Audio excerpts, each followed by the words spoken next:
Unraveling the mysteries of highfalutin in English. Hello, dear friends and language enthusiasts.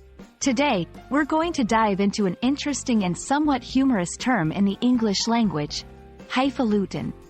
This word often pops up in conversations, books, and even movies, and it carries with it a flair of extravagance and pomposity. But what does it really mean? And how can you use it without sounding, well, highfalutin? Let's find out together.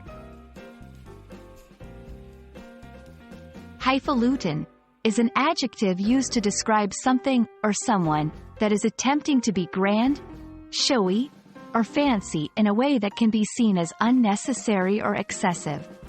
It often carries a critical tone, suggesting that the person or thing is being pretentious or trying to seem more important or sophisticated than they really are.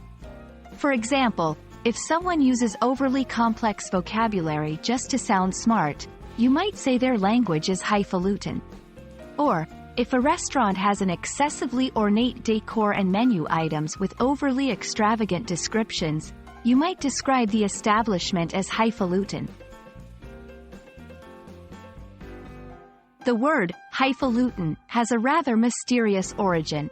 It first appeared in the United States around the mid-19th century, but where it came from is unclear. Some believe it may have originated from the word fluting, which referred to the practice of playing the flute, and by extension, to being showy or showing off. Others think it might have come from a combination of high and flown, another term for pompous language. Regardless of its origins, it's clear that the word has a distinctly American flavor and has been part of the English language for quite some time. Now that we know what it means, let's put highfalutin into action. It's most commonly used in informal contexts and often in a humorous or slightly sarcastic manner.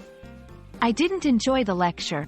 The speaker's highfalutin talk went right over my head. Why are you talking so highfalutin all of a sudden? Just say it simply. Their wedding was so highfalutin that it felt like attending a royal event. Notice how the word adds a playful critique to the statements. It's a way of saying that simplicity is sometimes better than unnecessary complexity. It's important to understand the social context in which you use the word highfalutin. While it's a fun and expressive word, it can be misunderstood if used in the wrong context. Since it implies criticism of pretentiousness, it might offend someone if used directly about their behavior or choices. So, use it with a light touch, and more often when describing things rather than people. Thank you for joining me on this exploration of the word highfalutin. It's a quirky and colorful term that adds a splash of personality to our observations about the world. Whether you encounter highfalutin things in your daily life or enjoy the simpler pleasures, remember that language is a playground. And words like these make it all the more fun.